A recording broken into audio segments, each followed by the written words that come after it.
What an emotional day. I am so grateful for today. My client is grateful for today. She was facing 100 years in prison. And today, all of her charges were dismissed. I'd like to thank the office of the district attorney, because when we uncovered the truth, they didn't hesitate to do the right thing. So thank you very much. Let me tell the story. I got a call some months ago from some members of a church group. And they were asking me questions, and I answered them. And they told me about their church member who was arrested for allegedly taking financial advantage of a person with dementia over a 5-year period of time. And I talked to them, and then we called a few times, and finally they call me and they tell me that they've prayed and that the Lord told them that they needed to hire me as their attorney. And I was just humbled. And I went and talked to this lady. And I got to tell you, I sat down with her and I believed every word she said. And I got this peaceful feeling and this thought that, you know what? You need to do this. No pressure, right? No pressure like divine intervention. So I got to work. Her bail was in excess of 6 figures, some crazy amount. Nobody could make it. So while she's in jail, I got to work. I looked at the discovery packet they gave. This gentleman was on Social Security, $700 a month. That was all of his income. That was it. And he was lonely. He was really lonely. He was on subsidized housing. And he had one friend over the last 12 years, and that was my client. She had gone through a divorce, and she needed a friend, and he needed a friend, and from all the witnesses I spoke to, they were like 2 peas in a pod. So they were each other's friend, and $700 a month doesn't go very far. And so they would share some expenses and eat together and do things together. So they did that for 12 years until April 2015 when he started to get some symptoms of dementia. He was in his 90s. She still continued it until September of 2015 when the family started yelling and screaming about things, and she left him with the family, and at that point the dementia had kicked in. So they were friends all this time, no objection from the family. After that happened, after he went to the family filed a police report, the son specifically. And the son made all kinds of allegations. And we found out that the next day, after the police told him that he needed a doctor's note, the next day he went to a doctor and he got a note. And the note said specifically that this man had dementia for over 5 years. And that was submitted to the police department. So the police used that note, used what the son said, and put together this package. And of course there was an arrest warrant, and she was charged. So she's in jail.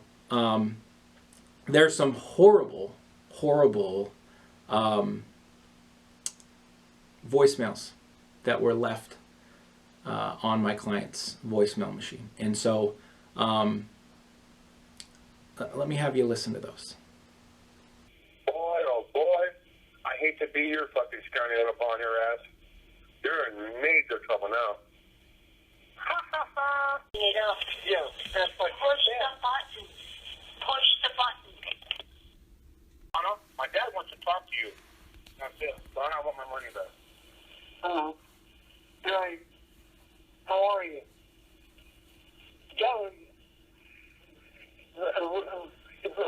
They want their money back. You want your money. And yes. That money, yeah, brought back to me. Yes. And you two have taken that stage. He stole my money. Yeah, you saw him that he's right. Yeah, and you didn't ask me if anything. You just give me a walk or something, whether it's in a bag. Yeah. I want my money back. So I want my money back. Just, you know, I don't care for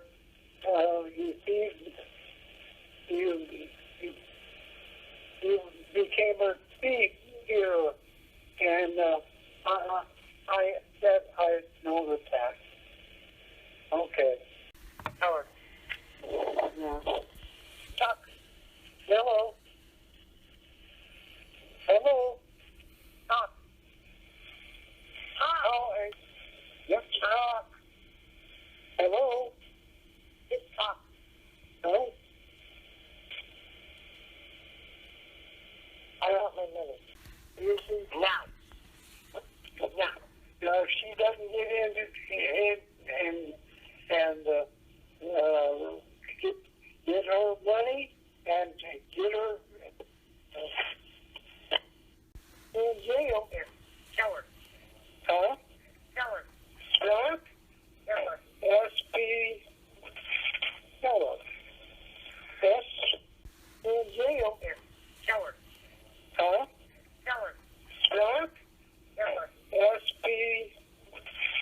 Tell her. S. Yeah.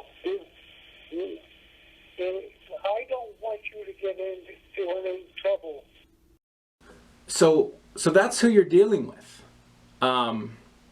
That's the son that's making all these allegations, and we've got a doctor's note. So I pile in to this case. I lose a lot of sleep. I spend hours upon hours and upon hours looking at financials, trying to prove money was spent a certain way. I find out that what had happened over and over again was that this man, the victim, had gone to his branch at his bank over the years, and he would withdraw the cash, and that's how he would do it.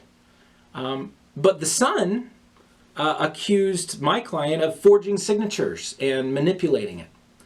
So we set out to track down these branch representatives or these tellers. A break in the case came when we found a few, and we found them. They remembered this man very well. One of their favorite clients. I'm so grateful for that. So grateful that they remembered him, and they remembered every time that he would come to the teller windows, and they as a service would fill out the deposit slips for him. He would sign, they would have a conversation, and then he would get his cash, and that would be his cash for the month. Minus, of course, a few things that were direct withdrawal. And so that was fantastic, because those witnesses tell us a few things. Number one, there is no way my client forged anything, because these witnesses filled out the deposit slips for him, handed it to him, and they signed. Number two, these witnesses are talking about what a great guy was. Obviously, they did not sense any sort of dementia for years. And so that was great news. And so, of course, I report that to the district attorney. This district attorney still has this stack of evidence, right? So we got to hit one thing, one after another. And so then I contact the doctor that wrote the note. Funny thing, when I contacted his office and I issued the subpoenas, there was only one visit that doctor had ever done, and it was that day. So how can he then say that this man had dementia for 5 years? How does he know that? Well, in talking to the doctor, the son brought in his dad and gave him a story about how they needed to get his dad into a home. So they really needed a letter. And the doctor asked him questions. The doctor relied on what the son told him to write this letter that was never intended to go to police. Never intended to go to police. but the son got it for the police. And you know, that's the main reason why my client was arrested. So I take that and I take it to the judge, and the judge immediately reduces her bail.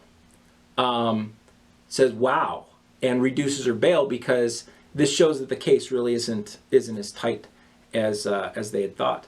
And so reduce her bail, and I get back to work, and I'm just working and working, and we're fighting with his real doctors to get their records. And the records came back a few weeks ago, and everything my client was telling me was 100% true. See, she would take him to the doctor visits. She knew him. She was his friend, right? And everything that the son's saying was false. Because he wasn't in his father's life. But we go through complete records of physicals and doctor visits for this, that, and the other, and prescriptions. Not one mention of dementia until the time that my client said that the dementia was onset. Took that to the district attorney. The district attorney agreed to dismiss the case. I'm just grateful. I'm grateful that justice was done, because that doesn't always happen. I'm grateful to be a part of it. I believe that the Lord gave me a job to do, and I'm grateful that I could do it. It's hard, but I'm grateful that I can do it. And I believe that the Lord knows each one of us. And I'm just happy.